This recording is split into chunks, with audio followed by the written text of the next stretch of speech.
Have you ever wondered what kind of woman could survive having the future Prime Minister of Britain emerge from her womb 7 months after her wedding day? Then spend the next 4 decades collecting lovers like rare orchids, while somehow maintaining her position in the highest echelons of British society? Meet Jennie Jerome Churchill, the mother of none other than Winston Churchill himself, and the Brooklyn-born American heiress whose alleged 200 lovers became the stuff of Victorian legend, yet whose real story proves far more fascinating than any tabloid gossip could manufacture.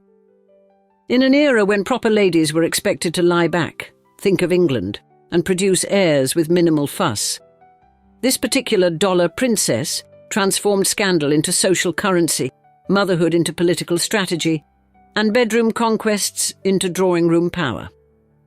On today's episode of Old Money Allure, we explore how one woman's supposed sexual appetite became one of the most persistent tales in British aristocratic history, overshadowing the remarkable achievements of a mother who wielded more influence through wit and determination than bedroom conquests ever could.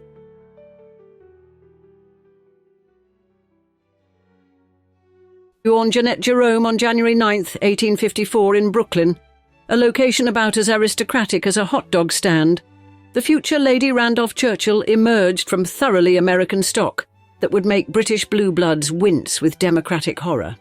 Her father, Leonard Jerome, ruled Wall Street with the imperial confidence of a man nicknamed the King of Wall Street. Accumulating wealth with the same ruthless efficiency, his daughter would later apply to collecting admirers across 2 continents. The Jerome family's cosmopolitan lifestyle included summers in Newport and extended periods in Paris, where young Jennie and her sisters caught the attention of Empress Eugenie herself, providing the kind of European polish that would prove invaluable when navigating the treacherous waters of British high society. In 1873, during a regatta that lasted precisely 3 days, 19-year-old Jennie encountered Lord Randolph Churchill, the second son of the 7th Duke of Marlborough, in what can only be described as the Victorian equivalent of a speed-dating success story. Their whirlwind courtship culminated in marriage on April 15, 1874, making Jennie one of the pioneering dollar princesses, American heiresses who traded their father's industrial fortunes for British titles with the calculating precision of Wall Street brokers. The wedding bells had barely stopped ringing when the first scandal erupted with all the subtlety of a 4th of July fireworks display. Winston Churchill's birth on November 30, 1874, at Blenheim Palace occurred under circumstances that would fuel whispered speculation for decades.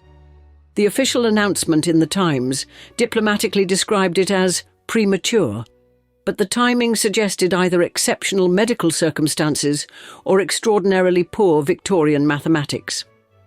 7 months after their wedding day, Jennie had produced a future Prime Minister, leading to the kind of drawing-room calculations that made even seasoned gossips reach for their smelling salts. Lord Randolph's own letter to his mother-in-law described how Jennie had a fall on Tuesday, walking with the shooters, and a rather imprudent and rough drive in a pony carriage brought on the pains on Saturday night, an explanation that satisfied precisely no one with functioning arithmetic skills. Contrary to popular legends about Winston being born in a closet or ladies' room during a society ball, the birth actually occurred in a bedroom at Blenheim Palace that was temporarily serving as a cloakroom for guests' coats, hardly the dramatic emergency portrayed in later mythology, but sufficiently scandalous for Victorian sensibilities. The labour lasted over 24 hours, during which Jennie demonstrated the same iron constitution she would later deploy in surviving decades of social warfare and financial crises. This premature arrival would prove prophetic of Winston's entire relationship with conventional timing, a man who would spend his career arriving either too early or too late for popular opinion, yet somehow managing to be precisely on schedule for history's most crucial moments. But the baby's questionable conception timeline was merely the opening act in a drama that would span 4 decades, 3 marriages, and enough romantic entanglements to populate a small European principality, with whispers already beginning to circulate about just how many men might find themselves welcomed into the future Lady Randolph's increasingly crowded affections.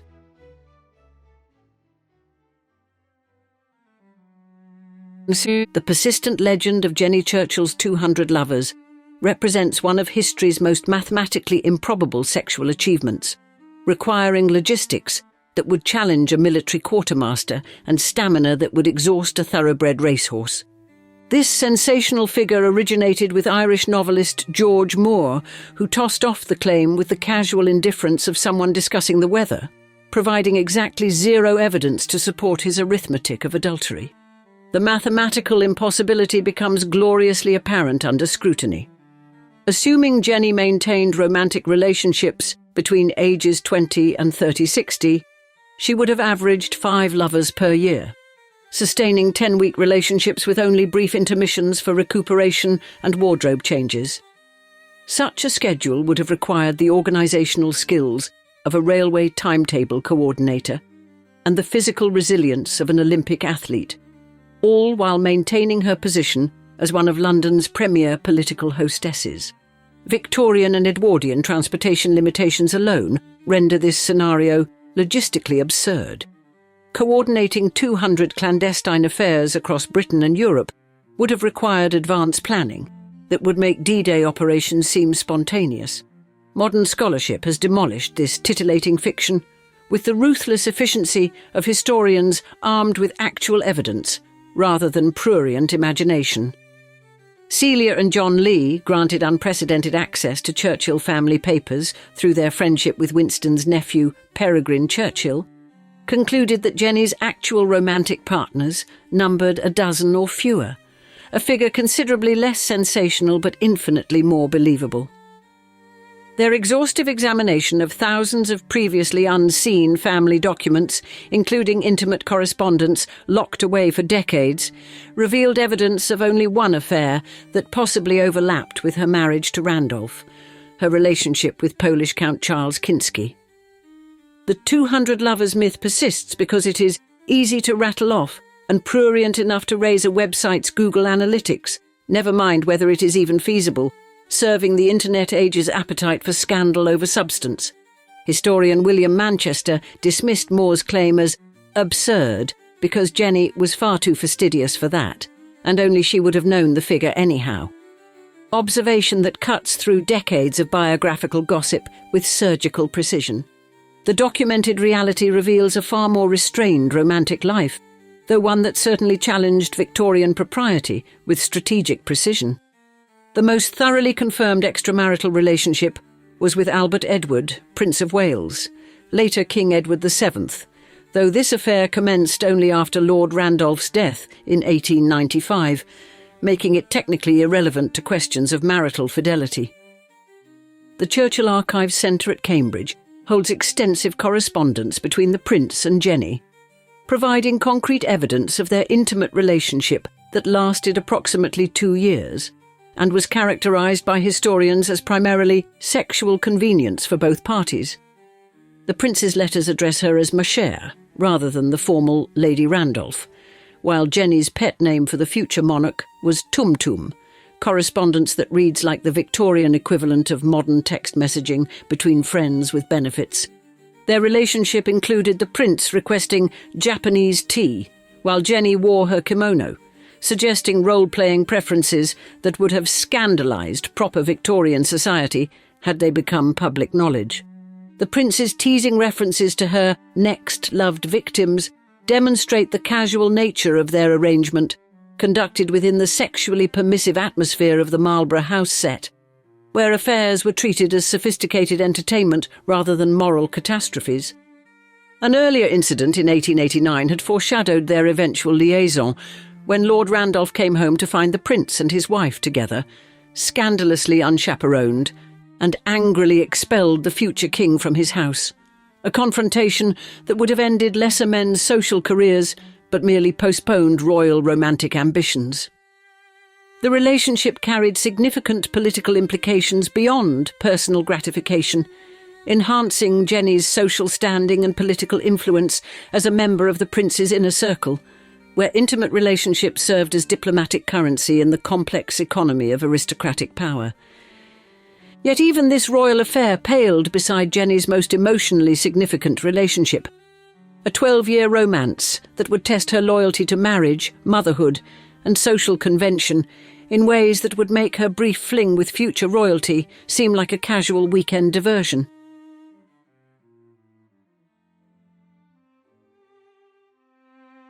Count Charles Kinsky represented everything the 200 lovers myth was designed to obscure. A genuine love affair that lasted 12 years and nearly convinced Jennie Churchill to abandon her marriage for a future that aristocratic society would never forgive. Karl Kinsky, born into Austrian nobility in 1858, achieved his two greatest British goals in rapid succession: appointment as Austro-Hungarian attaché to Britain and victory in the 1883 Grand National riding his own horse Zoedone. The Count was devastated when Zoedone was poisoned 2 years later, demonstrating the deep emotional investment he made in his pursuits. A romantic intensity he would soon transfer to the captivating American-born Lady Randolph.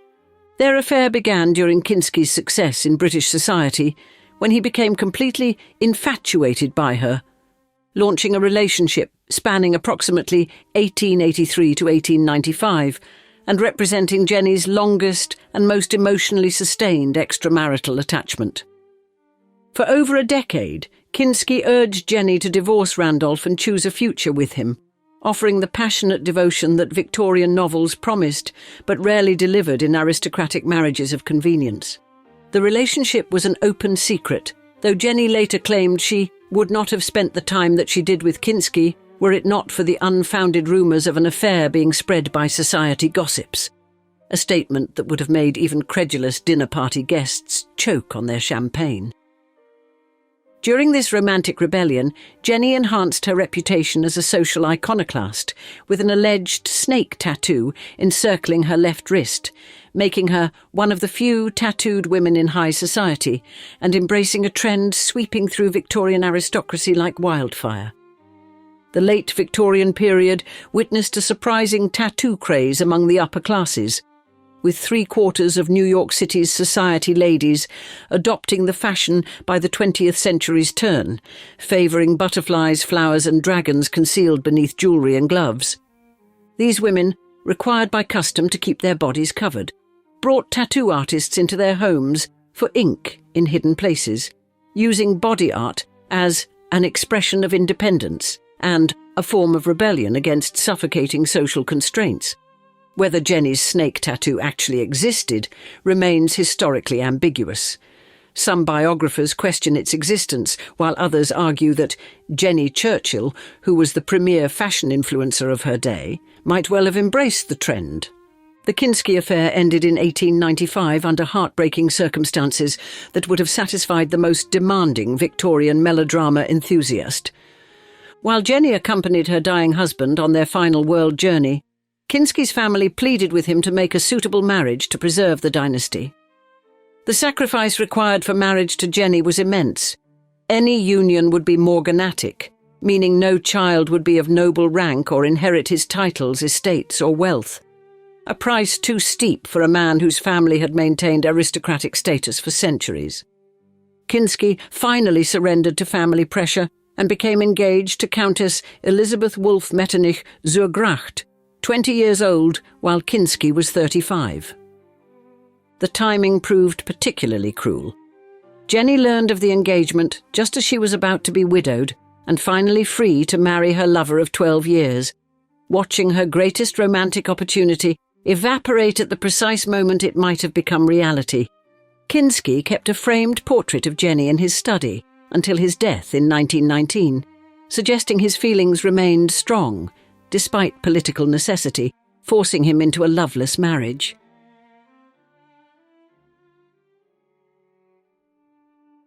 After Lord Randolph's death from syphilis in 1895 left 41-year-old Jennie facing financial chaos that spiralled out of control, she embarked on a matrimonial strategy that would make her previous scandals seem quaint by comparison.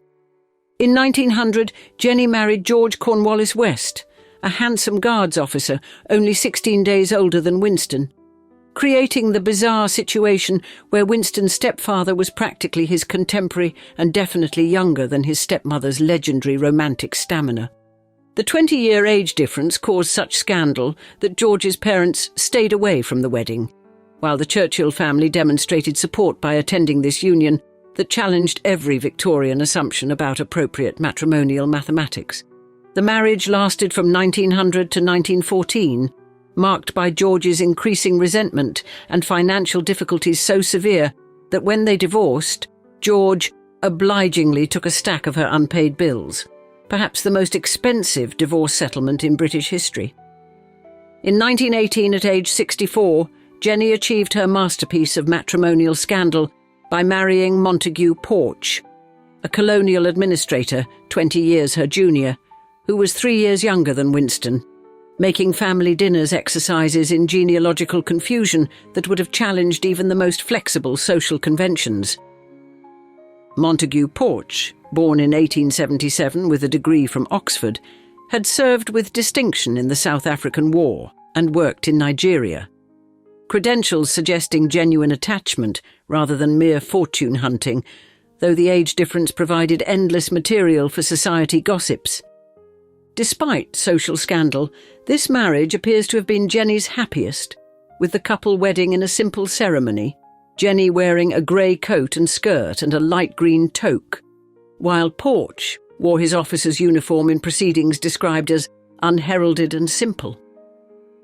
Porch wrote to Winston reassuring his future stepson of his commitment to Jennie, adding poignantly, "It seems almost incredible that today, when our world is in anguish, I should be allowed so much happiness." Yet while society obsessed over Jennie's bedroom arrangements, her professional achievements were revolutionising women's roles in British cultural and political life. With the same audacity, she applied to matrimonial conventions. In 1899, Jennie founded the Anglo-Saxon Review, a prestigious quarterly featuring contributions from Henry James, Winston Churchill and Stephen Crane, each issue bound in replica antique bindings with subscribers, including royalty and heads of state. During the Boer War, Jennie organised the American Ladies' Hospital Ship Fund, raising over $150,000 to convert and equip the hospital ship Maine, then personally sailed to South Africa, and worked as a nursing aide treating wounded soldiers, including her own son, Jack. Her writing output included reminiscences of Lady Randolph Churchill, theatrical works, and small talks on big subjects, demonstrating literary ambitions that extended far beyond drawing-room conversation. Jennie pioneered interior design before the term was invented, her house-flipping ventures providing much-needed income during financially challenging later years, while establishing her as an aesthetic innovator in domestic decoration. Paradoxically, despite her groundbreaking achievements, Jennie opposed women's suffrage, serving as president of the North Wales Anti-Suffrage League and delivering speeches denouncing the suffragette movement because she believed women wielded greater power through charm and diplomacy than through the vote.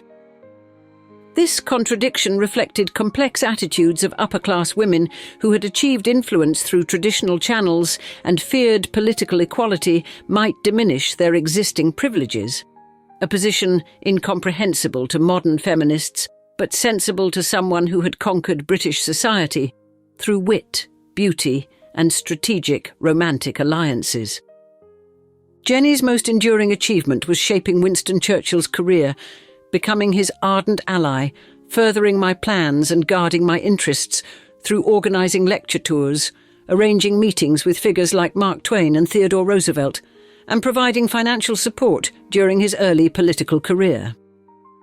When Jennie Churchill died on June 29, 1921, at age 67 following complications from a broken leg, she left behind a legacy that transcended the sensational mythology of 200 lovers. A woman who had broken barriers, challenged conventions and shaped the man who would save Western civilization, all while maintaining her position at the pinnacle of British society through sheer force of personality and unshakable determination to live life entirely on her own terms. And now we'd love to see you in the comments. Which iconic aristocratic wife would you like us to feature next on this channel? We look forward to hearing your thoughts below, and thanks for joining us for another episode of Old Money Allure. Cheers.